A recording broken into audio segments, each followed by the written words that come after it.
അബിക്കുട്ടൻ ഇന്ന് സ്കൂളിൽ നിന്ന് വന്നിട്ട് ഒരു മുട്ട ദോശ ഉണ്ടാക്കി കൊടുക്കാമെന്ന് വിചാരിച്ചു. അങ്ങനെ ആദ്യമേ ഉണ്ടാക്കിയ വീഡിയോ സ്റ്റാർട്ടിങ് മുതൽ ഇടാനുള്ള ടൈം കിട്ടിയില്ല, പെട്ടെന്നാണ് ഓർമ്മിച്ചത്.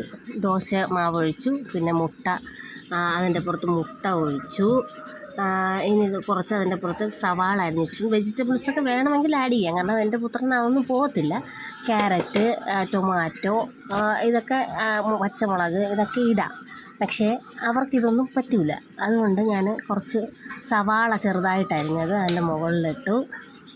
എന്നിട്ട് കുറച്ച് മുളക് പൊടി, പിന്നെ കുറച്ച് ചിക്കൻ മസാല, അതിനപ്പുറത്ത് കുറച്ച് ഉപ്പുമൊക്കെ വിതറി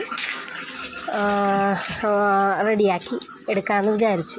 അതാകുമ്പോഴത്തേക്കും കഴിക്കും. മുട്ട ഓംപ്ലേറ്റൊക്കെ ഭയങ്കര ഇഷ്ടമാണ്, അപ്പം മുളക് പൊടിയൊക്കെ ഇട്ട് കഴിക്കാനേ. അപ്പോൾ അങ്ങനെ ചെയ്ത് കൊടുക്കാമെന്ന് വിചാരിച്ചു.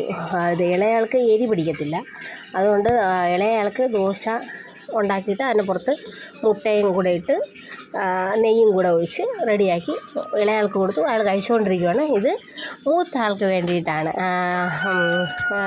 അപ്പോഴേക്കിത് നല്ലതുപോലെ ഇഷ്ടപ്പെടും. കണ്ടപ്പോഴേ പറഞ്ഞു കൊള്ളാം, ഇങ്ങനെ മതി എന്ന് പറഞ്ഞു. കാരണം ചോദിച്ചിട്ട് ഉണ്ടാക്കിയില്ല എന്നുണ്ടെങ്കിൽ പിന്നെ കഴിക്കത്തില്ല. അപ്പോൾ കുറച്ച് നെയ്യൊക്കെ കൂടെ ഇട്ട് സെറ്റാക്കി എടുക്കുന്നുണ്ട്. ഇനി ഇത് റെഡിയാക്കി അബിക്കുട്ടന് കൊടുക്കാം. എന്നും വൈകിട്ട് ദോശയാണ് കൂടുതൽ ഇഷ്ടം. അപ്പം വെറും ദോശ ഉണ്ടാക്കി കൊടുക്കുന്നത് നിങ്ങൾ ഇന്നൊന്ന് ഇങ്ങനെ ട്രൈ ചെയ്ത് നോക്കാമെന്ന് വിചാരിച്ചു.